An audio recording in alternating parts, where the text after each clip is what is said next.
अज्ञानति मेरान्धाना ज्ञानाञ्जन शलाकया नेत्रमन्मीलितं येन तस्मै श्री गुरवे नमः। तस्मै श्री गुरवे नमः। महापुरुषों की महागाथा लिंबड़ी अजरामर संप्रदाय में 3 महापुरुष जिनको त्रिपुटी कहने में आती थी, वे सुवर्ण युग प्रवर्तक पूज्य आचार्य श्री दीपचंद्र जी स्वामी के समय में हुए। उसमें पहले है प्रसिद्ध वक्ता नागजी स्वामी, सतावधानी पंडित रत्नचंद्र जी स्वामी, कविवर्य पूज्य नानचंद्र जी स्वामी। ये 3 लिंबड़ी अजरामर संप्रदाय की एक बड़ी अच्छी त्रिपुटी कहने में आई है कि जिन्होंने लिंबड़ी अजरामर संप्रदाय की आन बान और शान को बढ़ाया था।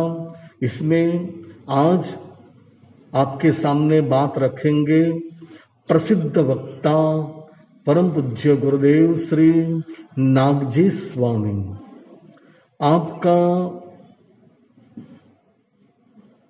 जन्म विक्रम संवत 1926 में लिंबड़ी शहर में सेठ श्रीमान जगजीवन दास और माताजी उज्जमबाई की कुक्षी में हुआ था। बड़े होते आपका नाम नागर कुमार रखा गया था। माता पिता की गोद में बड़े प्रेम से आनंद से बढ़ते हुए 7 साल निकल गए। स्कूल में पढ़ाई भी चालू हो गई। जब 11 साल के हुए तब उनके मातोश्री का उज्जमबाई का अवसान हुआ, यानी कि शांत हो गए। ज्ञानियों ने कहा है कर्मणो गहना गति, कर्म की गति बड़ी गहन है, उसको सर्वज्ञ के सिवा कौन जान सकता है।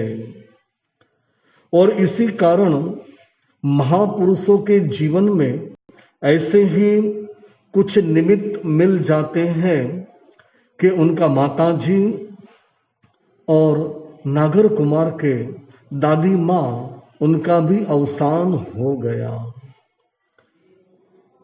जगजीवन भाई साहब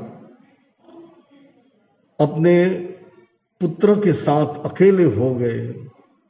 फिर भी बड़ी हिम्मत रखी कि जब तक बेटा बड़ा न हो जाए तब तक मुझे उसका अच्छी तरह से ध्यान रखना होगा। लेकिन ये सास बहू की जो मृत्यु हुई है उसके बारे में सोचते जगजीवन भाई अंतर से वैरागी हो गए कि इसी तरह एक दिन सबको जाना है। तो उसी चिंतन से वे वैरागी हो गए और इस संसार से उनका मन उठ गया था। छोटा सा बालक पिताजी की इस प्रवृत्ति को देखकर बड़ा अचंभित आश्चर्यान्वित हो गया।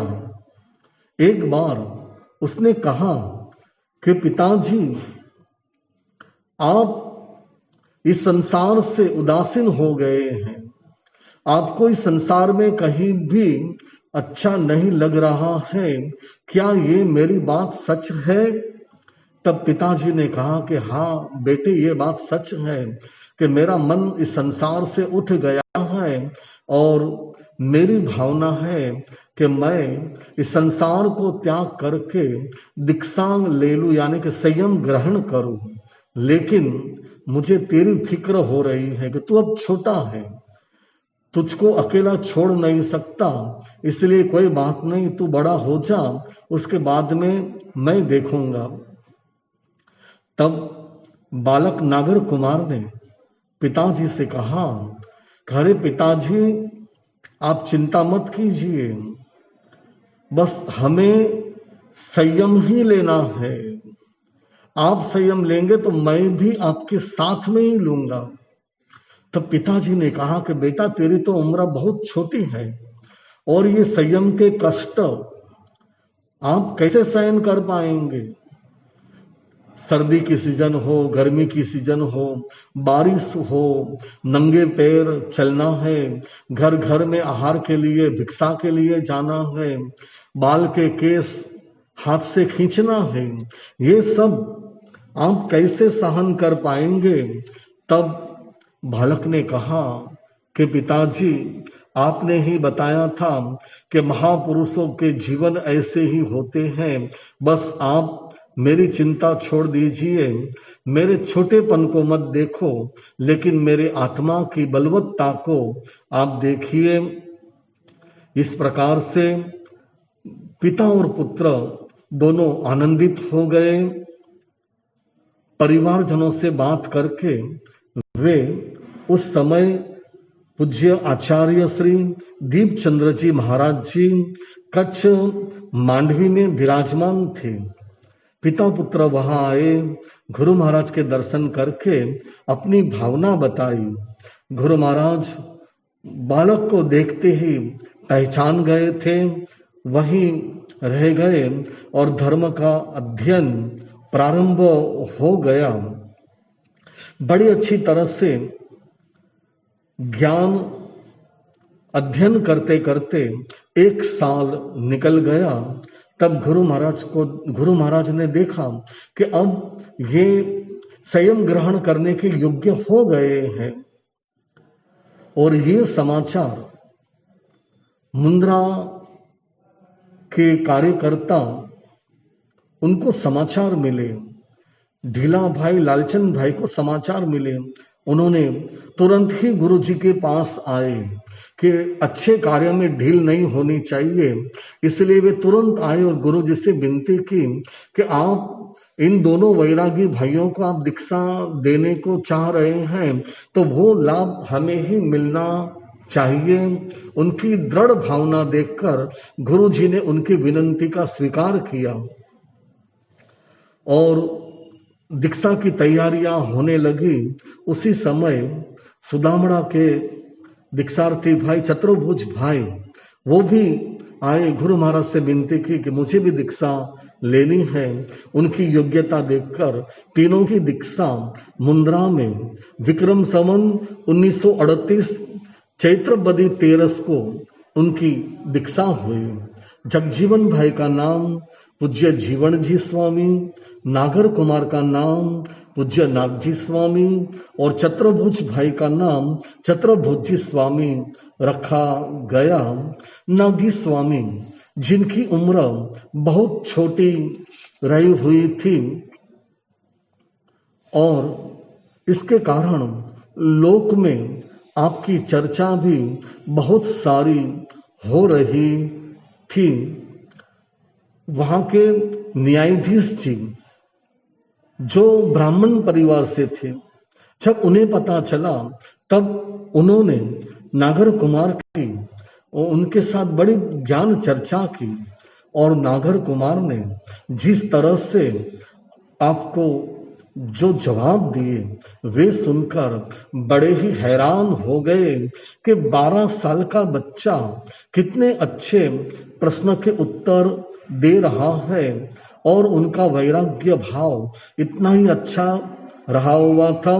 तब न्यायाधीश जी ने कहा कि ये बालक आगे जाकर बड़ा ही अच्छा विद्वान संत होगा और चारों ओर धर्म की ध्वजा को फैलाएगा। और ऐसा ही हुआ। नागजी स्वामी अपने गुरु महाराज के विनय विवेक में और सेवा में डूब गए और बड़ी अच्छी तरह से गुरु महाराज की कृपा आशीर्वाद से वे ज्ञान को प्राप्त कर रहे थे।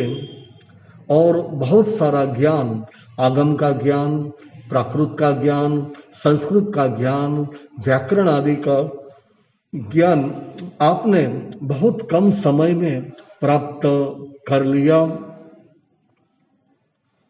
जब वे आगे आगे संयम में बढ़ने लगे, तब गुरु महाराज ने उनको प्रवचन के लिए पाठ पे बिठाया और गुरु महाराज के आशीर्वाद से बड़ा ही अच्छा प्रवचन देना उन्होंने प्रारंभ कर दिया, जो श्रावक वर्ग में बड़ी ही अच्छी तरह से सब सम्मान करने लगे और प्रवचन सुनने के लिए काफी भीड़ जमा होने लगी। ये देखकर दीपचंद्र जी महाराज जी बड़े ही खुश हो गए कि अब मुझे चिंता नहीं रहेगी कि ये मेरा शिष्य है, वो अच्छी तरह से शासन प्रभावना करके नाम रोशन करेगा। इस तरह गुरु जी के साथ अलग अलग जगह पे विचरण करने लगे और पूज्य गुरु जी उनकी आयुष्य लंबी होते यह शरीर अब काम देने नहीं लगा, तब वे गुरु जी ने सोचा कि अब मुझे कुछ करना चाहिए और वे लिमड़ी में रह गए और वहीं अपना जितना शेष आयुष्य बचा था वहां समता भाव, समाधि भाव से अपने आत्मा का आपने कल्याण किया। सब जिम्मेदारी नागजी स्वामी के ऊपर आ गई। बड़ी प्रसन्नता से गुरु कृपा को याद करके उन्होंने ये जिम्मेदारी बड़े अच्छे से निभाई। प्रवचन कला इतनी विशिष्ट बन गई कि जैन समाज तो आता था, लेकिन जैनेतर समाज भी आपके प्रवचन में आने लगा। और मोरबी लिमड़ी के जो महाराजा रहे हुए थे, वे भी जब पता चला तब वे भी आपके प्रवचन के लिए सब आने लगे और प्रवचन सुनकर बड़ी ही खुशियां होने लगी और साथ में अपने जीवन में परिवर्तन भी करने लगे। तो इस तरह से नागजी स्वामी का जो राजा महाराजाओं रहे हुए थे उन पे बड़ा ही प्रभाव हुआ और गुरु महाराज की कृपा से जहां जहां चातुर्मास करते थे वहां धार्मिक के अच्छे दिनों में कसाई खाने बंद करवा देते थे। किसी भी जानवरों का शिकार नहीं होना ये महाराजा बंद कर देते थे। इस तरह चारों बाजू अहिंसा का ध्वज लहराने लगा। आपने देखा कि जो विधवा बहनें होती थी या छोटी उम्र की बहनें होती थी, उनके लिए भी संस्कार प्राप्त करने के लिए आपने श्राविका शाला की स्थापना की और बड़ी अच्छी तरह से उसमें व्यवस्था बिठाने में आई कि बहनों को अच्छा ज्ञान भी मिले और साथ में ऐसा काम भी मिले कि उनकी जीवन निर्वाह बड़ी अच्छी तरह से हो सके। इस तरह से बच्चों के लिए स्कॉलरशिप की व्यवस्था की बात जब आपने सामने रखी, तब लिमड़ी के महाराजा ने तुरंत ही ये दौलत सिंह जी महाराजा ने तुरंत ही कह दिया कि स्कॉलरशिप की जिम्मेदारी मेरी है। राज की ओर से जितने भी बच्चे होंगे अच्छे पढ़ाई करने वाले, उनको राज की ओर से स्कॉलरशिप दी जाएगी। तो इस तरह से जितने भी राजा महाराजा रहे हुए थे उनकर आपका काफी बड़ा प्रभाव रहा हुआ था। महाराजा के जीवन में भी बड़े अच्छे परिवर्तन हुए थे। इस तरह महाराजा अच्छे हुए तो प्रजा भी अच्छी होगी, ऐसा देखने मिल रहा था। ऐसे नागजी स्वामी ने बड़ी अच्छी शासन प्रभावना की और चारों ओर धर्म की ध्वजा चारों ओर आपने लहराई। ऐसे ये नागजी स्वामी अपना जीवन पर सेवा में व्यतीत किया। जब आपको लगा कि अब मेरा समय भी नजदीक आ रहा है, तब आप भी अपने आत्म कल्याण के लिए स्थिर हो गए और आपने लिमड़ी में 9/2/1928 सवन 1984 महावत चौथ को शाम को 7 बजे समाधि भाव होकर आप काल धर्म प्राप्त हुई, यानी कि आप शांत हो गए। लिमड़ी महाराजा को समाचार मिलते ही महाराजा तुरंत ही वहां पहुंच गए। मोरबी के महाराजा भी आ गए। इस तरह जो जो महाराजा थे वे भी वहां आए और अपने जहां जहां के वे शहर के थे उन्होंने अपने कोर्ट, स्कूल, कॉलेज ये सब आपके सम्मान में बंद रखे गए थे। लिमड़ी में आपके नाम से संस्कृत पाठशाला भी चल रही थी। इस तरह बड़ा अच्छा कार्य हुआ था आपके जीवन में। आप प्रसिद्ध वक्ता यानी लीडर वक्ता थे, जो भी कहना है वो आप कह सकते थे। इतना अच्छा प्रभाव आपका रहा हुआ था।